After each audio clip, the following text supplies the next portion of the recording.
Hello and welcome to the Community Connect podcast. I'm your host, Fernando Garcia. And as always, I have Matt Ledesma in the back on the audio and video.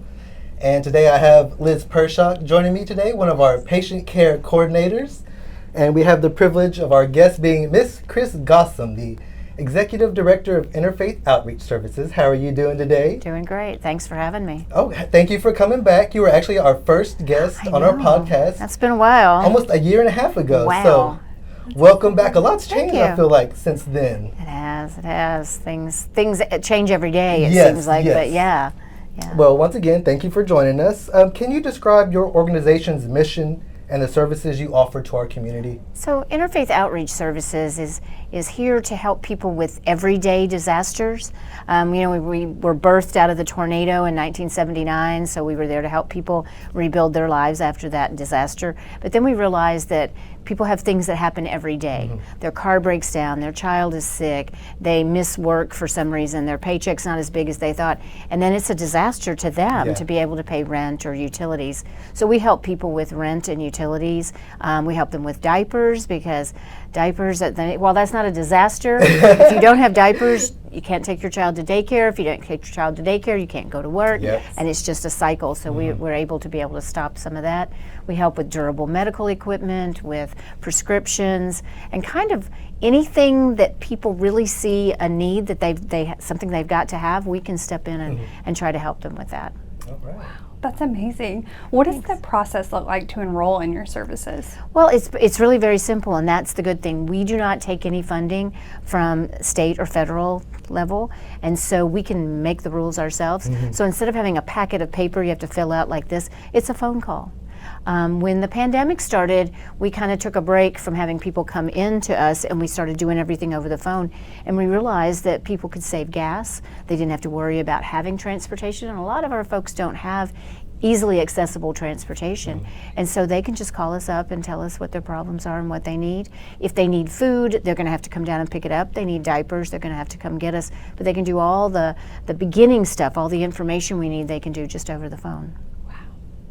What motivated you to get involved with Interfaith, and how has your role as an executive director evolved? Well, I started out as a board member, and I had been on the board, and they were looking for someone. They'd had a long-time director, and then they had someone that was just there for a few months, and so we were searching for another director. And I think God put a little voice in my head and said, hey, you could do this. And I had been a teacher and a counselor for like 30 years, and I was looking for what's that next step. I'm the oldest person in this school, it's time to move on. And so I said, hey, maybe I could do this. And I really had no idea what I was doing. But it'll be 9 years in July that I've been there. So after 9 years, I'm kind of knowing what I'm doing, but really enjoying it. There's so much freedom. We can kind of do whatever we want, and we can, if we see a need, we can kind of go in that direction. We've added a lot of programs, changed a lot of things that they had done for many years, trying to keep up with the times. Changed our name about 4 years ago.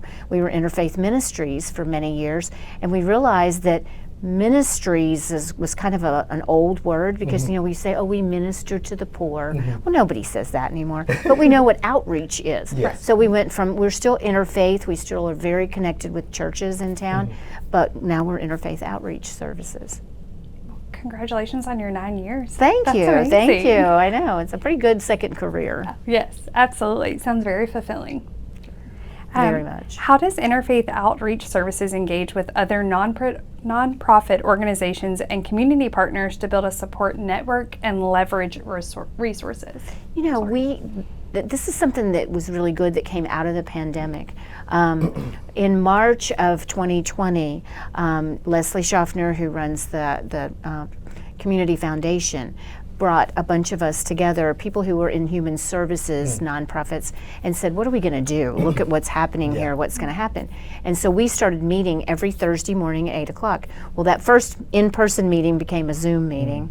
And so now we meet since 2020, every Thursday, 8 o'clock. There's about 15 of us that meet via Zoom, which is wonderful, because if I had to leave my office and go somewhere or go to that meeting, I would miss it. But when I sit down in my kitchen most of the time and meet with them and then go to work.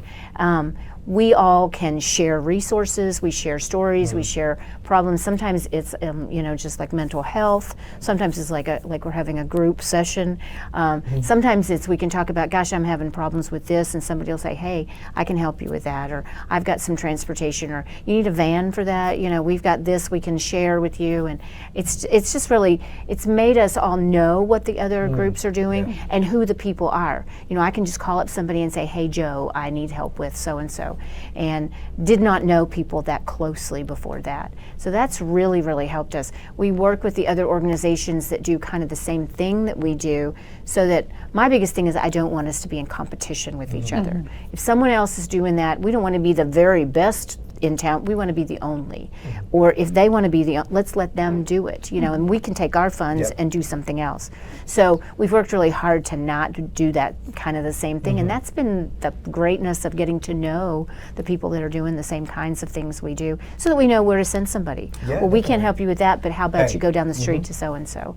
And that has worked really well in this community. It's amazing. How does Interfaith Outreach Services involve volunteers and community members in its work, and what are some of the benefits and challenges of this approach? We could not open our doors every day if we didn't have volunteers.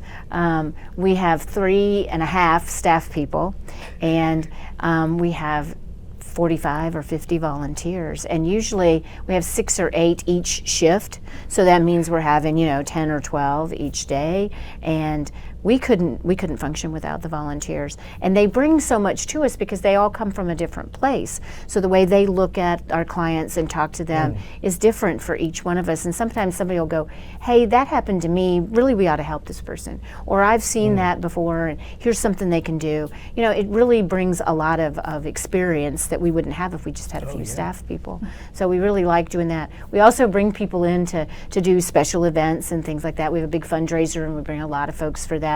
Recently we repainted the whole building on the inside, and then we did new carpet. But I am the biggest cheapskate, and I thought, okay, I don't do carpet, but we can paint. So we had the Ryder High School Student Council came last fall and painted the main big room and the office. So that was what they did in a half a day. They were the best painters ever. Oh my gosh, they did a fabulous job. But we thought we can do this before we put the new carpet down, so we can splash the paint around. It'd be no big deal. But they did a great job with that. Then we had First Christian Church came in during Lent and had a work Saturday, and they finished the rest of the building. Oh, wow. So we now have new paint, new carpet, and thanks to volunteers, that saved us thousands of dollars, and it was fun. And they got to know, what does Interfaith do, and who are these people, and one of the girls from Ryder came by yesterday, and she goes, we're coming back this summer, we want to volunteer some more. And I thought that's a really good way to get out to a group that might not have thought about us and might not have thought about volunteering, so different things like that. Awesome. Very exciting. In your experience, what is one of the biggest misconceptions people have about your organization? I think people think that it's really hard to get help, or that we say no a lot. It only takes one angry person who says they didn't help me and they don't help anybody to really kind of get things going. I used to teach marketing in high school, and we called it the law of 42, that for every angry customer they will come in contact with 42 other people. And I know that's just a made up number, but it kind of is what people don't run out the door going, I love you, they're so wonderful, they helped me so much. But they do go out that door saying, they didn't help me, they were mean to me. And we try to use our money to the best that we can. So we want to make sure that the person that we're helping truly has a need, is truly going to be able to take care of that need in the future, that we're not just, encouraging them to continue down that road. But we want to make sure that things are on the up and up of where we are, because people have donated money to us. We want to be good stewards of that money. So we work really hard to try to make sure that everything's going that way. And so not everyone gets everything they want. And so we're always going to have some people that are angry with us, and that we just deal with it one at a time, and that's how we go. Well, Kris, I'm pleased to let you know that Healing Hands is once again partnering with Interfaith to kick off our summer fan drive. Great. It will begin May 1st and run through the entire month. Fans can be dropped off at your location, 1101 11th Street, Is there any particular hours that would be best for individual to drop off a fan? We're open Monday, Wednesday, Friday, 9 to 2, and we're open Tuesday, Thursday, noon to 2. So even though the office folks are in there, sometimes it's a little hard for them to find us if we're in the middle of the office and the doors are locked at that time. So those are the best hours. They can call us anytime and say, hey, I'm on my way to work, can I drop off a fan? And we'll answer the phone and say, sure. So, 940-322-1365, they can call us and tell us. So we've already had some folks asking for fans because Really? we've had some warm days. Yes. And I think people will really begin to need them very soon. Yeah, well, I'll have this fan right here to kick off Yay, our first drive. fan. All right. Yes. I know there are people who are already ready for this, so I'm sure, yeah. We'll be excited. We did heaters during the winter, and now we can help people with fans. There are a lot of folks that live in places that don't have central heat and air, and even if they have window units, they need fans to spread the cool air, and really helps their bills to be better. And so we're really glad to be able to get these, and then maybe some days they can turn off their air conditioning and just use fans when it's a little cooler, so really makes a difference. Yeah, we donated over 120 fans last year, so we're looking to get over that hump this year and see if we can get a little bit more and help some more people in the community. We'll take all you can give us. Can you speak to the importance of this fan drive and the impact these donations have on the residents without adequate cooling? I know you briefly touched on it, but Yeah, I can't even imagine living without air conditioning of some kind, and so there are a lot of folks that don't have it, or they have air conditioning that's not very efficient, and so to be able to get that air moving, and I mean it's vital to their health to be able to have this cooler air and to have things like that, have it moving around through their house. I can't even imagine trying to sleep in the heat. No. But lots of folks end up having that, or they have problems with their electric, or they know if I keep the air conditioning on all day long, I'm not going to be able to afford my bill. Absolutely. So they try to do what they can to save money on those utilities. So last summer it was like a record 114, 115, something like that. Yeah. So I can only imagine. I would have to be holding the fan right here. Yes, ma'am. So yeah. Same. Yes, ma'am. All right, so guys, we're still looking for community partners. If your business would like to host a donation site or offer a matching gift program through this partnership, all proceeds will benefit the Interfaith Outreach Services. If you have any questions, please feel free to contact me at 940-432-0588. If you have any other questions or concerns regarding the fan drive, please feel free to contact me. And I have one last fun question for you. What would be the title of the book that's written about you? Me personally. You personally. She had no idea what was going on. I love That sounds like an intriguing book. Yeah. Or the alternate term would be My Life on Taft. We used to laugh about that because I live at one end of Taft, and I taught forever at Old High. Oh. My church is on Taft. I mean, I know every house on there. So we used to joke about writing a book called My Life on Taft. Oh, wow, that's so funny. But I also usually don't know what, it's like, where am I going? I'm supposed to be where now? Yes. It's like Matt yesterday. I was like, what floor are you on? I think I know what building that was. Because it's been a year and a half since I've been here. It's been so, a little bit. It's been a little bit. So the other things have gone through the head. So You've slept since then. that's for sure. And one last question before we get you out of here. Who would you like to play you in a movie? Oh my gosh, I have no idea. You know who I always looked up to, and of course she's a little older than me, but still looks pretty good, is Sally Field.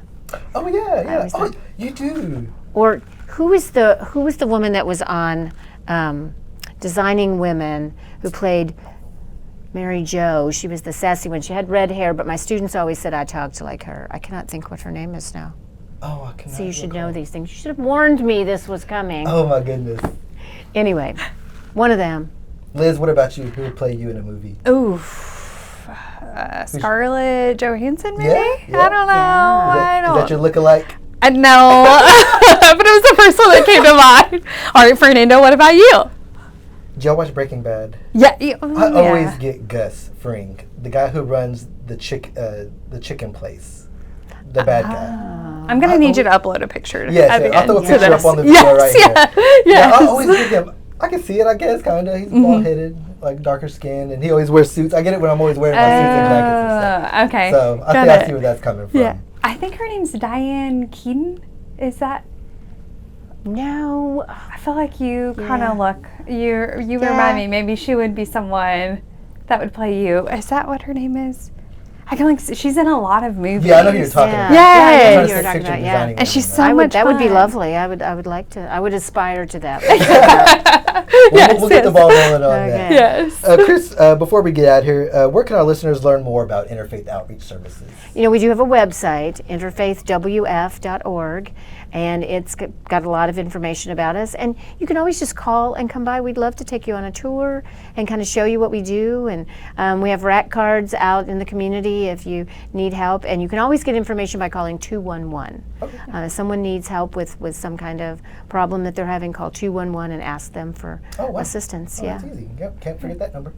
How do you become a volunteer?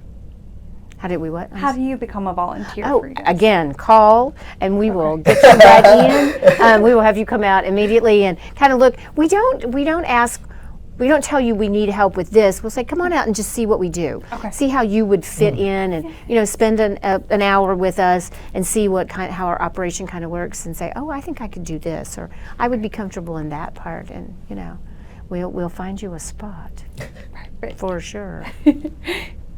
Awesome.